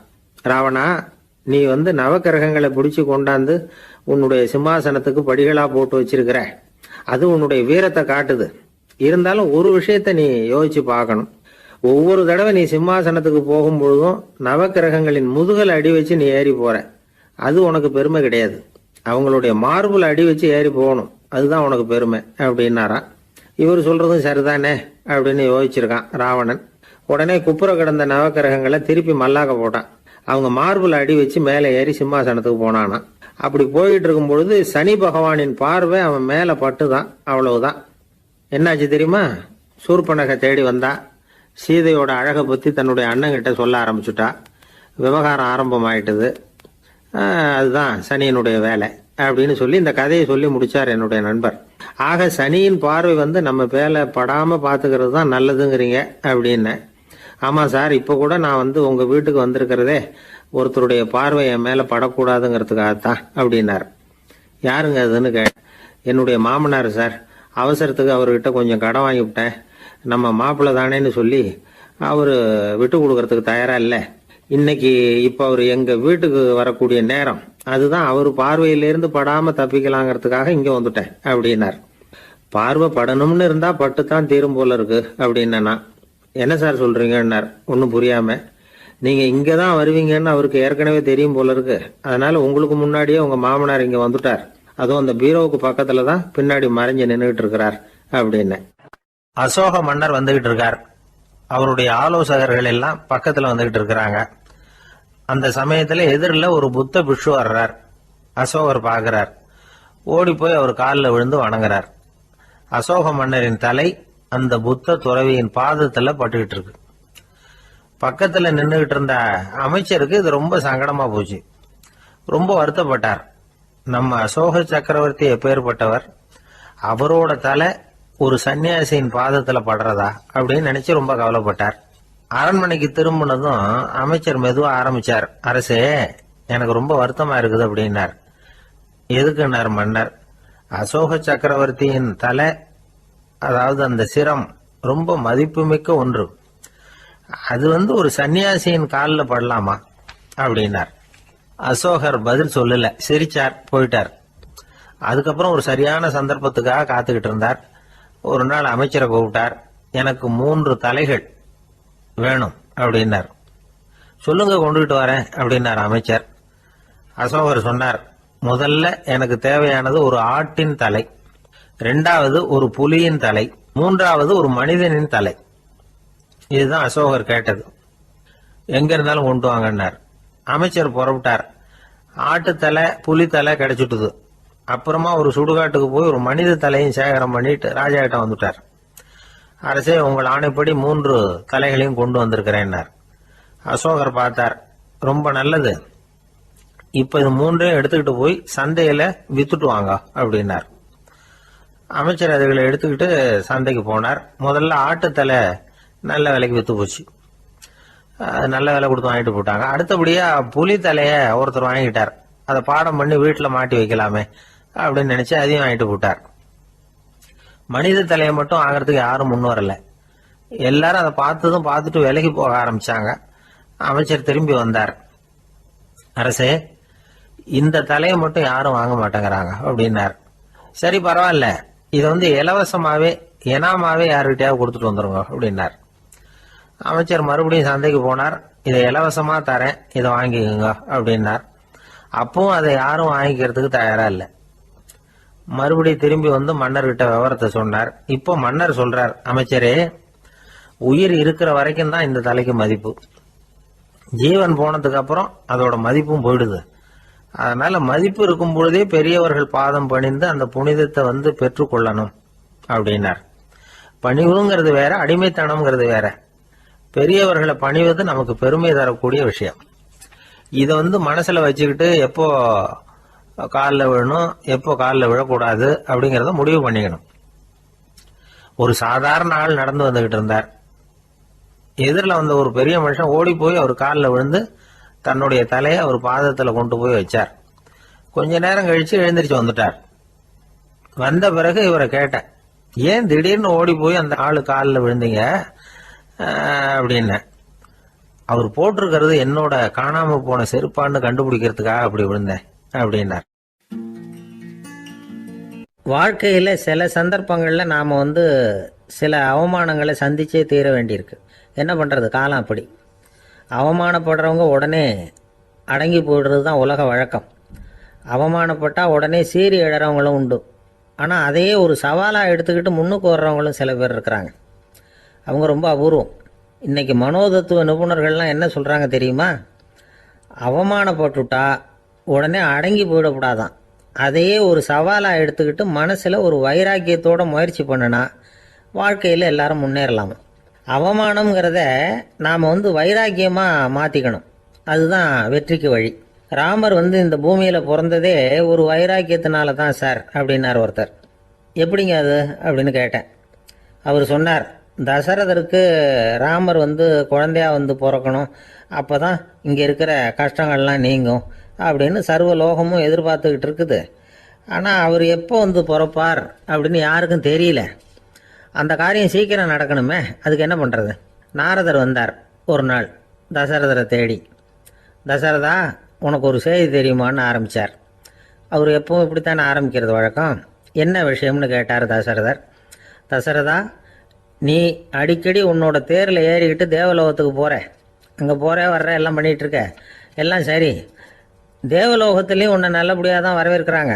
தேவேந்திரன் உன்னை பிரியமாக அழைச்சிட்டு போய் தன்னுடைய அரியாசனத்திலேயே தனக்கு பக்கத்திலேயே உட்கார வைக்கிறான். நீயும் சந்தோஷமாக உட்காந்து பேசிவிட்டு வந்துடுற. ஆனால் நீ இங்கே வந்ததுக்கு அப்புறம் அங்கே என்ன நடக்குது தெரியுமா உனக்கு அப்படின்னாரான் நாரதர். என்ன நடக்குது எனக்கு ஒன்றும் தெரியலையே அப்படின்னாரான் தசரதர். நாரதர்கிட்ட வந்து கிட்டத்தில் வந்து கேட்டிருக்கார், கொஞ்சம் சொல்லுங்கள் என்னது அப்படின்னு. அவர் நெருங்கி வந்தாரான் நாரதரும். மெதுவாக அவர் காதோட காதாக சொன்னாராம். அதாவது நம்ம பாஷையில் சொல்லப்போனால் பற்ற வைக்கிறார். நீ அங்கே தேவேந்திரங்கிட்ட உட்காந்து பேசிவிட்டு வந்த பிறகு நீ அங்கே உட்காந்துருந்த அரியாசனத்தை தண்ணி ஊற்றி கழுவி சுத்தப்படுத்துகிறாங்க. நீ என்ன அந்த அளவுக்கு சுத்தம் இல்லாத ஆளா, தினம் குளிக்காமையாக இருக்கிற அப்படின்னாராம். தசரதருக்கு இது ரொம்ப அவமானமாக போயிட்டுது. அப்படியே செய்கிறாங்க அப்படின்னாராம். ஆமாம், நீ வேணும்னா நான் சொல்கிறது உண்மையா இல்லையா அப்படின்னு சோதனை பண்ணி பார்த்துக்கோ அப்படின்னாரான் நாரதர். உடனே தசரதர் இதுக்காகவே புறப்பட்டு தேவலோகம் போனார். அங்கே வழக்கம் போலவே இவரை கூப்பிட்டு உட்கார வச்சு பேசிக்கிட்டு இருந்தான் தேவேந்திரன். கொஞ்ச நேரம் பேசிக்கிட்டு இருந்துட்டு சரி நான் கிளம்புறேன்னு புறப்பட்டார். சரி, அவனும் வாசல் வரைக்கும் வந்து வழி அனுப்பி வச்சுட்டு உள்ளே போயிட்டான். தசரதர் வெளியில் கொஞ்ச நேரம் மறைஞ்சி இருந்துட்டு மெதுவாக உள்ளே எட்டி பார்த்தார் என்ன நடக்குதுன்னு. நாரதர் சொன்னது உண்மைதான். தசரதர் உட்காந்துருந்த ஆசனத்தை அங்கே 2 தேவர்கள் கழுவி சுத்தப்படுத்திக்கிட்டு இருக்கிறாங்க. தசரதரால் இதை தாங்கிக்க முடியல. அவருக்கு ரொம்ப அவமானமாக போச்சு. நேராக கிடுகிடுன்னு தேவேந்திரங்கிட்டே போனார். நான் உட்காந்துருந்த இருக்கையே சுத்தம் பண்ணுறியே, நான் என்ன அந்த அளவுக்கு பாவியா அப்படின்னு கேட்டார். ரொம்ப கோபமாக கேட்டார். தசரதரே, மனுஷனுக்கு 3 கடன்கள் உண்டு. தேவ கடன், ரிஷி கடன், பித்ரு கடன். இதை தீர்க்காதவன் பாவியாகிறான். இதில் மகனை பெறுவதால் தான் பித்திரு கடன் தீரும். உனக்கு மகன் கிடையாது, அதனால் நீ பாவி ஆகிற. பாவி உட்கார்ந்துருந்த இடம்ங்கிறதுனால அதை சுத்தம் செய்ய வேண்டியது எங்கள் கடமை அப்படின்னு நானும் தேவேந்திரன். இந்த இடத்துல தசரதருக்கு ஏற்பட்ட அவமானம் ஒரு வைராக்கியமாக மாறிச்சு. தேவேந்திரனே கேட்டுக்கோ, ஒரு மகனை பெற்ற பிறகு தான் இந்த சபையில் மறுபடியும் அடி எடுத்து வைப்பேன் அப்படின்னு சொல்லிவிட்டு போயிட்டாரான். போய் புத்திர காமேஷ் யாகம் பண்ணார். புத்திரர்கள் பிறந்தார்கள். இந்த கதையில் உள்ள கருத்து என்னன்னா, தேவேந்திரன் தசரதரை அப்படி அவமானப்படுத்தலைன்னா அவருக்கு இப்படி ஒரு வைராக்கியம் பிறந்திருக்குமா யோசிச்சு பார்க்கணும். நமக்கு ஏற்படுகிற சில அவமானங்களையும் வைராக்கியமாக மாற்றிக்குவோம். அப்படி மாற்றிக்கிட்டோம்னா வாழ்க்கையில் வந்து முன்னேறலாம். நம்ம ஆளுங்க சில பேர் அவமானத்தை வந்து வைராக்கியமாக மாற்றிக்கிறது எப்படி தெரியுமா? நம்மகிட்ட ஒரு பையன் சொன்னான், எங்கள் அப்பா என்னை எல்லாருக்கும் முன்னாடி வச்சு திட்டிவிட்டார், பொறுப்பு இல்லாமல் ஊர் சுற்றுறேன்னு சொல்லி அவமானப்படுத்தி விட்டார். இனிமேல் நீ என் முகத்திலேயே முழிக்காதரா போடான்னு வேற சொல்லிவிட்டார். எனக்கு ரோஷம் வந்துட்டுது. அந்த அவமானத்தை வைராக்கியமாக மாற்றிக்கிட்டேன். அன்னையிலேருந்து அவர் முகத்திலேயே முழிக்கிறது இல்லை அப்படின்னா. அப்படியான்னு கேட்டோம். ஆமாங்க, அவர் வீட்டில் இல்லாத நேரமாக பார்த்து உள்ளே சமையல் கட்டுக்கு போய் சாப்பிட்டுட்டு நைஸாக வெளியில் வந்துடுவேன் அப்படிங்கிறான் அவன். உழைப்பும் நேர்மையும் உயர்வதற்கு வழிகள். அதை விட்டுட்டு உட்கார்ந்த இடத்துல இருந்துகிட்டே உயர போகணும் அப்படின்னு ஆசை கற்பனை பண்றாங்க. அந்த கற்பனையிலேயே பாதி வாழ்க்கை ஓடி போடுது. உழைப்புங்கிற வழியையும் நேர்மைங்கிற வழியையும் ஒதுக்கி விட்டு குறுக்கு வழியில ஓட நினைக்கிறவங்க குப்புற விழுந்துடுறாங்க. எந்த தொழிலை நாம செய்தாலும் சரி, அந்த தொழிலுக்குரிய பெருமையை நாம புரிஞ்சுக்கிட்டு அதுல ஈடுபடணும். அப்படி இல்லாம என்ன சார் பொழப்புது, இந்த தொழிலை மனுஷன் செய்வானா அப்படி புலம்பிக்கிட்டு இந்த தொழிலையே செஞ்சுக்கிட்டு இருக்கிறவங்க நம்மள பல பேர் உண்டு. செய்யும் தொழிலே தெய்வம் அப்படின்னு சொல்றாங்கல்ல, அப்படி சொல்றது எதுக்காக? அந்த அளவுக்கு அதுல ஒரு ஈடுபாடு வேணுங்கிறதுக்காகத்தான். ஒரு பெரிய மலைப்பகுதி, அந்த மலை அடிவாரத்துல ஒரு சிற்பி உட்காந்து ஒரு சிலையை வடிச்சுக்கிட்டு இருக்கிறான். கையில ஒரு சின்ன உளிய வச்சுக்கிட்டு ஒரு பெரிய கருங்கல் பாறையை கொஞ்சம் கொஞ்சமா உடைச்சுக்கிட்டு இருக்கான். ஒரு சிற்பத்தை வடிக்கிறதுங்கிறது அவ்வளவு உன்னதமான ஒரு தொழிலா? எல்லாராலையும் முடியுமா அது? அப்படி இருந்தும் அந்த சிற்பிக்கு மன நிறைவில்லை. அவன் நினைக்கிறான், இந்த கடுமையான வெயில்ல உட்கார்ந்து வேலை செய்யறது எவ்வளவு கஷ்டம். நாம ஒரு சிற்பியா இருக்கிறதுனால தானே சூரியன் கடுமையான வெப்ப கதிர்களை நம்ம மேல வீசுறான். நாமளே அந்த சூரியனா இருந்துட்டா இந்த கஷ்டம் இருக்காத. நம்மளை கஷ்டப்படுத்துறவன் நம்மளோட வலிமை உள்ளவன், அதனால நாம அவனா மாறி விடுறதுதான் நல்லது அப்படின்னு அந்த சிற்பி யோசனை பண்ணான். அவன் எண்ணம் உடனே நிறைவேறிட்டுது. இயற்கைங்கிற மாபெரும் சக்தி அவனை ஒரு சூரியனா மாத்தி விட்டது. சிற்பி இப்போ ஒரு சூரியனா மாறினான். இனிமே இந்த உலகத்துல நம்மளை விட வலிமை உள்ளவன் வேற யாரும் கிடையாது அப்படின்னு நினைக்க ஆரம்பிச்சுட்டான். அவனுக்கு மகிழ்ச்சியா இருந்தது. அந்த மகிழ்ச்சி அதிக நேரம் நீடிக்கல. ஏன்னா கொஞ்ச நேரத்துல ஆகாயத்துல கரிய மழை மேகங்கள் அப்படியே சூழ்ந்து வந்தது. சூழ்ந்து வந்த மேகங்கள் சூரியனை மறைக்க ஆரம்பிச்சது. இப்போ சூரியனா இருந்த அந்த சிற்பி நினைச்சு பாக்குறான், என்ன இது என்னையே இந்த மேகம் மூடி மறைக்குதுன்னா அது என்னை விட பெரிய ஆளா தான் இருக்கணும். அதனால இனிமே நாம சூரியனா இருக்கக்கூடாது, நாம மேகமா தான் இருக்கணும், அதுதான் கௌரவம் அப்படின்னு நினைக்க ஆரம்பிச்சிட்டான். இப்பவும் பாருங்க, இயற்கை அவனுடைய ஆசையை நிறைவேற்றி வச்சது. சூரியனா இருந்த சிற்பி மேகமா மாறினான். வான வீதியில அப்படியே உல்லாசமா வர ஆரம்பிச்சான். அந்த உல்லாசமும் அதிக நேரம் நீடிக்கல. எதிரில் பார்த்தா பிரம்மாண்டமான மலைகள் வழியை அடைச்சிட்டு நிக்குது. வேகமா வந்த மேகம் மலையில மோதிக்கிட்டுது. அந்த மலையை தாண்டி அப்பால செல்ல முடியல. இப்போ அந்த மேகம் நினைக்குது, நாம எந்த தடையும் இல்லாம அந்தரத்துல மிதந்து வர்றோம், நம்மையே போக விடாம தடுக்குதுன்னா அந்த மலைக்கு எப்பேற்பட்ட வலிமை இருக்கணும். இனிமேலும் நாம மேகமா இருந்து பிரயோஜனம் இல்ல, இருந்தா மலையா இருக்கணும், அதுதான் பெருமை அப்படின்னு நினைக்க ஆரம்பிச்சான். இப்பவும் பாருங்க, இயற்கை அவனுடைய ஆசையை நிறைவேற்றி வச்சது. மேகமா இருந்த சிற்பி மலையா மாறினான். பெரிய மலை பூமிக்கும் வானத்துக்குமா நின்றுகிட்டு இருக்கு. இனிமே நமக்கு எந்த கவலை இல்லை அப்படின்னு நினைச்சது அந்த மலை. இப்படி நினைச்சுக்கிட்டு இருந்த வேளையில அந்த மலையோட காலடியில அடிவாரத்துல ஏதோ சத்தம் கேட்டுது. என்ன சத்தம் இது அப்படின்னு சொல்லி அந்த மலை மெதுவா குனிஞ்சு பார்த்துதான். பார்த்தா அங்க ஒரு மனுஷன் தன்னுடைய கையில உளிய வச்சுக்கிட்டு மலையை கொத்திக்கிட்டு இருக்கிறான். ஏதோ ஒரு சிற்பத்தை வடிக்கிறதுக்காக அவன் முயற்சி பண்ணிட்டு இருக்கிறான். இப்போ அந்த மலை நினைச்சுதான், மலையே ஒருத்தன் உடைக்கிறான்னா அவன் எப்பேற்பட்ட வலிமை உள்ளவனா இருக்கணும். இனிமேலும் மலையா இருந்து பிரயோஜனம் இல்ல, மனுஷனா மாறணும், அதுதான் சரி அப்படின்னு நினைச்சுதான். அந்த வினாடியே அந்த மலை ஒரு மனுஷனா மாறிச்சு. அவன் கையில ஒரு உளி, பழையபடியே ஒரு கருங்கல் பாறைய கொத்த ஆரம்பிச்சான். அந்த ஆள் பழைய நிலைமைக்கு வந்துட்டான். இந்த கதையில இருந்து நாம தெரிஞ்சுக்க வேண்டியது என்னன்னா, தன்னுடைய உண்மையான பலம் என்னங்கிறது தெரியாமலே தாவி தாவி தடுமாறிக்கிட்டு இருக்கிறான் மனுஷன் அப்படிங்கிறது தான். இனிமேலாவது அதை புரிஞ்சுக்கணும். புரிஞ்சுக்கிட்டு புறப்படணும் வாழ்க்கையில வெற்றி பெறறதுக்கு. ஒரு குடும்ப தலைவருக்கு விபரீதமா ஒரு ஆசை வந்துதான். அதாவது ஒரு நாள் பூராவும் புடவை கட்டிக்கிட்டு மனைவி செய்கிற வீட்டு வேலைகள், சமையல் வேலைகள் எல்லாத்தையும் தானே செய்யணும். மனைவிக்கு ஆண் வேஷம் போட்டு ஆபீஸுக்கு அனுப்பி வச்சிடணும் அப்படின்னு ஆசைப்பட்டான். இதுதான் அந்த ஆசை. அதே மாதிரி செஞ்சான். பெண் வேஷத்துல சமையல் பண்ணிட்டு இருந்தான். இருட்டி விட்டுது. இந்த சமயத்துல வாசல் கதவு தட்டப்படுற சத்தம் கேட்டுது. ஓடி போய் திறந்தான். பக்கத்து வீட்டு அம்மா கிடுகிடுன்னு உள்ள வந்துட்டாங்க, காப்பி பொடியோ ஏதோ வாங்கறதுக்கு. இவன் பயந்து போய், கமலாம்மா, நான் சுசீலா இல்ல, சுசீலாவோட புருஷன், பெண் வேஷத்துல இருக்கிறேன், சும்மா ஒரு சேஞ்சுக்காக அப்படின்னா. உடனே அந்த அம்மா கிட்ட பயப்படாத, நானும் கமலா இல்ல, கமலாவோட புருஷன், இதுவும் சும்மா ஒரு சேஞ்சுக்காகத்தான் அப்படின்னு நானா. இப்படி வாழ்க்கைய விபரீதமா நினைச்சுக்கிட்டு வேற வேற கற்பனைகள்ல வீணாக்கிக்கிட்டு இருக்கிறவங்க தான் ரொம்ப அதிகம். நாம அதுவா மாறணும்னு நினைக்கிறது தப்பு, நாம இருக்கணும் அப்படின்னு நினைக்கிறது தான் உண்மை, அதுதான் சரி. அந்த சிற்பி என்னென்னோ கற்பனை பண்ணி கடைசியில மறுபடியும் சிற்பியாகவே சேர்ந்தான் பாருங்க. அதனால நம்முடைய உண்மையான பலம் என்ன அப்படிங்கறத தெரிஞ்சுக்கிட்டு நடந்துகிட்டோம்னா வாழ்க்கையில எப்பொழுதும் வெற்றி நிச்சயம். ஒரே ஒரு ஊர்ல ஒரு பாதிரியார் இருந்தார். ரொம்ப நாள் சந்தோஷமா வாழ்ந்தார். ஒரு நாள் அவர் மடத்து சமையல் அறையில பாத்திரங்களை கழுவி துலக்கி சுத்தப்படுத்திக்கிட்டு இருந்தார். அந்த சமயத்துல ஒரு தேவதூதன் அவர் முன்னாடி நின்னான். இவர் நிமிர்ந்து பார்த்தார். ஆண்டவர் என்னை உங்ககிட்ட அனுப்பியிருக்கிறார், பரலோகத்தில் வாசம் செய்யறதுக்கு உங்களுக்கு நேரம் வந்துட்டுது அப்படின்னு அந்த ஆள். ஆண்டவருக்கு என்னோட ஞாபகம் வந்ததுக்கு நன்றி. ஆனாலும் இப்போ இங்கே நீயே பாரு, எவ்வளவு பாண்டங்கள் பாக்கி இருக்கு, இவ்வளவையும் நான் சுத்தப்படுத்த வேண்டியிருக்கு. நான் நன்றி கெட்டவனாக இருக்க விரும்பலை.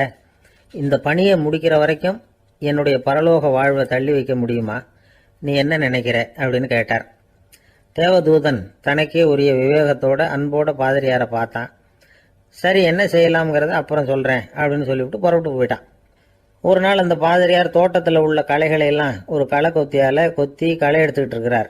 அந்த சமயத்தில் இந்த தேவதூதன் மறுபடியும் அவர் முன்னாடி நிற்கிறான். பாதிரியார் பார்த்தார். இதை பாரு, இந்த தோட்டம் பூராவும் எவ்வளவு களை மண்டி கிடக்கு, பரலோகம் கொஞ்ச காலம் எனக்காக பொறுத்திருக்கலாம்னு நீ நினைக்கிறியா அப்படின்னு கேட்டார். தேவதூதன் சிரிச்சுக்கிட்டே மறுபடியும் மறைஞ்சிட்டான். மறுபடியும் அவர் களை எடுக்கிறது, தானிய களஞ்சியத்துக்கு வர்ணம் பூசுறது, இப்படிப்பட்ட வேலைகளில் ஈடுபட்டிருக்கார். இன்னொரு நாள் ஒரு மருத்துவமனையில் நோயாளிகளை கவனிச்சுக்கிட்டு ரொம்ப தீவிரமாக இருக்கிறார் அந்த பாதிரியார். ஒரு நோயாளியோட தாகத்துக்கு தண்ணீர் கொடுத்துட்டு நிமிர்ந்து பார்க்குறப்போ தேவதூதன் மறுபடியும் அவர் முன்னாடி வந்து நிற்கிறான். இந்த தடவை பாதிரியார் தன்னலமற்றவராக பேரன்பை காட்டக்கூடிய வகையில் தன்னுடைய 2 கைகளையும் உயர்த்தியபடி தேவதூதனின் கவனத்தை பிணியால் வாடக்கூடிய நோயாளிகளின் பக்கம் திருப்பினாராம். தேவதூதன் ஒன்றும் சொல்லலை, மறைஞ்சிட்டான். அன்னைக்கு சாயந்தரம் பாதிரியார் மடத்தில் உள்ள தன்னுடைய அறைக்கு போய் இளைப்பாறினார். யோசிச்சு பார்த்தார். தேவதூதனையும் தேவதூதனின் விருப்பத்தையும் பல நாள் தள்ளி போட்டு வந்ததையும் அவர் ரொம்ப நினச்சி பார்த்தார். திடீர்னு தான் முதுமை அடைகிறதையும் சோர்வு அடைகிறதையும் உணர்ந்தார். ஆண்டவரை நினைச்சார். ஆண்டவரே, உம்முடைய தூதனை மறுபடியும் என்கிட்ட அனுப்புனா நான் சந்திக்கிறதுக்கு ஆவலாக இருக்கேன் அப்படின்னு சொல்கிறப்பவே தேவதூதன் பக்கத்தில் நின்னான். பாதிரியார் நிமிர்ந்து பார்த்தார். நீ இப்போவே என்னை அழைச்சிக்கிட்டு போக விரும்பினா நான் பரலோகத்துக்கு வர்றதுக்கு தயாராக இருக்கேன்னார். தேவதூதன் அந்த பாதிரியாரை அன்போடவும் விவேகத்தோடவும் பார்த்து, நீங்கள் என் கூட பரலோகத்துக்கு வர்ற தயாராக இருக்கிறதா சொல்கிறீங்க, ஆனால் நீங்கள் இதுவரைக்கும் வேற எங்கே இருந்ததா நினைக்கிறீங்க அப்படின்னானா. அப்படின்னா இதுவரைக்கும் இருந்த இடம்தான் பரலோகம் அப்படிங்கிறத உணர்த்தியிருக்கிறான். பரலோகம்னா என்னன்னு புரிஞ்சுக்கிறதுக்கு இந்த சம்பவம் நமக்கு உதவியாக இருக்குது. தொண்டு செய்கிறத விட பெரிய செயல் வேற எதுவும் இருக்க முடியாது. அது நம்ம மனசுக்கு கொடுக்குற சுகத்தை வேற எதுவும் கொடுக்க முடியாது. நாம் தொண்டு செய்கிற இடம் தான் அந்த புண்ணிய இடம். ஆனால் இந்த காலத்துல எல்லாம் நாம் தொண்டு செய்யணும்னு நினச்சி ஏதாவது ஆரம்பித்தா கூட அதை ஒரு மாதிரியாக சுற்றி நின்று வேடிக்கை பார்க்க ஆரம்பிச்சிடுறாங்க. ஒரு பெரியவர் அப்படித்தான் ஒரு தொண்டு செஞ்சுக்கிட்டு இருந்தார். ஒரு கோவில் கட்டிக்கிட்டு இருந்தாங்க. அதில் ஒரு இடத்துல ஒரு பலகையை வச்சு ஆணி அடிக்கிற வேலையை செஞ்சுக்கிட்டு இருந்தார் அந்த பெரியவர். ஒரு சின்ன பையன் அதை ரொம்ப ஊக்கமாக அக்கறையாக கவனிச்சுக்கிட்டு இருந்தான். பெரியவர் இதை கவனித்தார். என்னப்பா பார்க்குற, உனக்கும் இது மாதிரி தொண்டு செய்யணும்னு ஆசையாக இருக்கா அப்படின்னு கேட்டார். அதுக்கு அந்த பையன் சொல்கிறான், அப்படி இல்லைங்க, நீங்கள் ஆணி அடிக்கிறப்போ கையில் சுத்தியால் அடிச்சுக்கிட்டா எப்படி துடிப்பீங்க, எப்படி கத்துவீங்கன்னு தெரிஞ்சுக்கிறதுக்காக அதை பார்க்கணும்னு ஆசை, அதுக்காக தான் காத்துக்கிட்டு இருக்கேன் அப்படின்னு நான். இந்த உலகத்தில் உண்மையாகவே வேதாந்தம் பேசுகிறவங்களும் உண்டு, உள்ளுக்குள்ளே வேற மாதிரி இருந்துக்கிட்டு வெளியில் வேதாந்தம் பேசுகிறவங்களும் உண்டு. ஒரு ஆள் இருந்தார். அவரும் ஒரு கடை வச்சு வியாபாரம் பண்ணிக்கிட்டு இருந்தார். மகா கஞ்சன், யாருக்கும் எந்த உதவியும் செய்ய மாட்டார். எச்சில் கையென்ன ஈர கையை கூட உதற மாட்டார். அப்படிப்பட்ட மனுஷன். அந்த ஊருக்கு ஒரு முனிவர் வந்துக்கிட்டு இருந்தார். வருஷத்துக்கு ஒரு தடவை வருவார். ஒரு நாள் 2 நாள் இருப்பார், அப்புறம் போயிடுவார். அந்த முனிவர் வர்றப்போலாம் இந்த ஆள் எழுந்திரிச்சு ஓடி போய் அவரை வரவேற்பான். ரொம்ப பெரிய வேதாந்தி மாதிரி அவர்கிட்ட பேசிக்கிட்டு இருப்பான். காயமே இது பொய், வெறும் காற்றடைத்த பையும்மா, சர்மம் தலைகாக்கும்மா. பணம் என்ன சார் பணம், இன்னைக்கு ஒருத்தன் கையில் இருக்கும், நாளைக்கு ஒருத்தன் கையில் இருக்கும், எல்லாம் மாயம். எனக்கு தான் இன்னமும் இந்த சம்சார பந்தத்திலிருந்து விடுபடுறதுக்கு நேரம் வரலேம்மா. அந்த முனிவரும் இந்த ஆள் இப்படி சொல்றதை கேட்ட உடனே, ஏப்பா அப்படி சொல்ற, இப்போ கூட நீ சரின்னு சொல்லு, உனக்கு தீட்சை கொடுத்து இதுல இருந்து விடுபடுற ஞானத்தை போதிக்கிறேன் பார். உடனே அந்த ஆள் என்ன சொல்லுவான் தெரியுமா, ஐயோ சாமி, இப்போ அது எப்படிங்க முடியும், பிள்ளைங்கள்லாம் சின்ன சிறுசுங்க, அதுகளுக்கெல்லாம் ஒரு கல்யாணம் காட்சின்னு செஞ்சு கடமையை முடிச்சுட்டா நீங்க சொல்றபடி செஞ்சு விடலாமா. சரின்னு முனிவர் போயிடுவார். அடுத்த வருஷம் வருவார். இவன் வழக்கம் போல வேதாந்தம் பேசுவான். சரி தீட்சை கொடுக்குறேன் வாம்பார். பேரம்பேத்தியை பார்க்கணும், கோர்ட்டில் கேஸ் ஒன்று இருக்குது, அது முடியணும் அப்படின்னு தயங்க ஆரம்பிச்சிருவான். எல்லாம் சொல்லுவான், ஆனால் குடிக்கிறதுக்கு தண்ணி கூட கொடுக்க மாட்டான். ரொம்ப வருஷம் கழித்து மறுபடியும் ஒரு நாள் அந்த ஊருக்கு முனிவர் வந்தார். இவன் கடைக்கு வந்தார். அப்புறம் அங்கே கல்லாவில் நம்ம ஆள் இல்லை. அவன் புள்ள தான் உட்காந்துருக்கிறான். அப்பாவை போலவே புள்ளையும் எழுந்திரிச்சு ஓடியாந்து முனிவரை வரவேற்றான். அப்பா எங்கன்னு விசாரிச்சார் முனிவர். ஐயோ, அதை ஏன் கேட்குறீங்க சாமி, உங்ககிட்ட தீட்சை வாங்கி இந்த சம்சார பந்தத்திலேருந்து விடுதலை பெறணும்னு சொல்லிக்கிட்டே இருப்பார். அது நிறைவேறாமலே போய் சேர்ந்துட்டார். போன மாதம் ஒரு நாள் திடீர்னு நெஞ்சு வலிக்குதுன்னார், அவ்வளவுதான் போட்டுன்னு போயிட்டார் அப்படின்னு புலம்புனான் பையன். இதை கேட்டதும் முனிவர் சிரிச்சாரான். அவன் எங்கடா போவான், உன் அப்பா எங்கேயும் போகல, இதோ வாழை ஆட்டிக்கிட்டு உன் காலடியிலே இருந்துகிட்டு இருக்கான் பார் அப்படின்னு சொல்லி அங்கே நின்றுக்கிட்டு இருந்த ஒரு நாயை சுட்டி காட்டினாரான். என்ன சாமி சொல்கிறீங்க அப்படின்னு ஆச்சரியமாக கேட்டிருக்கான் பையன். உடனே முனிவர் அந்த நாயோட தலையில் ஒரு தட்டு தட்டி பேசுகிறா அப்படின்னாரான். உடனே அந்த நாய் வேதாந்தம் பேச ஆரம்பிச்சுட்டு தான். காயமே இது போய் வெறும் காற்றடைத்த பை அப்படின்னு தான். முனிவர் சொன்னார், அடே இப்போவும் ஒன்றும் கெட்டு போகல, நீ விரும்புனா சொல்லு, உனக்கு தீட்சை கொடுத்து என் பின்னாடியே அழைச்சிட்டு போயிடுறேன் அங்கே அழைச்சிட்டு போய் உனக்கு ஞானத்தை போதிக்கிறேன், வர்றியா அப்படின்னு கேட்டிருக்காரு.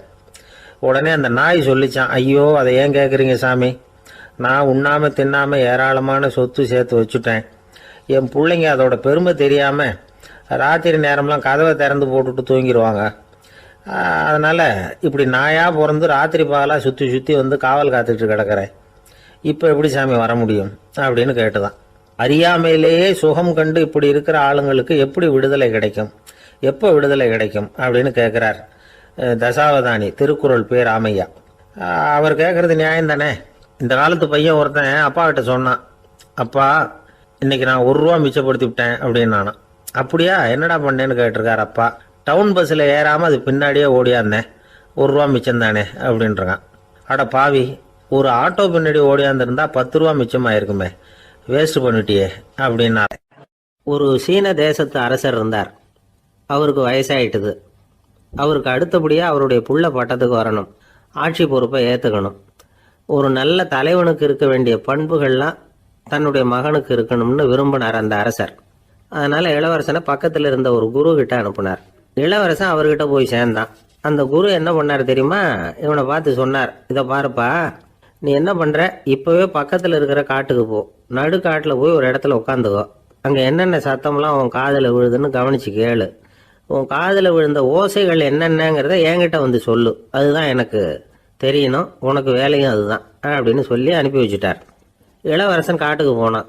குரு சொன்னபடியே ஒரு இடத்துல உட்காந்து கவனித்து கேட்டான். அதுக்கப்புறம் குரு கிட்ட திரும்பி வந்தான். என்னென்ன சத்தம்லாம் கேட்ட அப்படின்னு கேட்டார் குரு.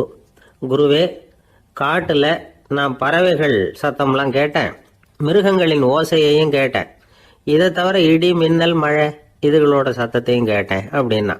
குரு யோசனை பண்ணார், நீ இன்னமும் சரியாக கேட்கல, அதனால் மறுபடியும் காட்டுக்கு போ, கொஞ்ச நாள் தங்கியிருந்து கேட்டுட்டு வா அப்படின்னார். இளவரசனுக்கு ஒன்றும் புரியல. இருந்தாலும் குருவின் கட்டளையாச்சே, மறுக்க முடியுமா? உடனே அவன் மறுபடியும் காட்டுக்கு போனான். ஒரு இடத்துல உட்காந்தான். கொஞ்ச நேரம் உன்னிப்பாக கவனித்து கேட்டான். சில நாள் கழித்து குரு கிட்ட திரும்பி வந்தான். குருவே, இந்த தடவை சில துல்லியமான சத்தங்களை எல்லாம் கேட்டான். தேனி பறக்கிற சத்தம், நீரோடையின் மெல்லிய ஓசை, இதெல்லாம் கேட்டேன்னா. குரு சிரிச்சார். நீ மறுபடியும் காட்டுக்கு போ, இன்னும் சில நாள் அங்கே இரு, முழுமையாக கவனமாக கேட்டுக்கிட்டு வா அப்படின்னு சொல்லி அனுப்பி வச்சுட்டார். இளவரசனுக்கு குழப்பம் அதிகமாயிட்டுது. ஒன்றுமே புரியல.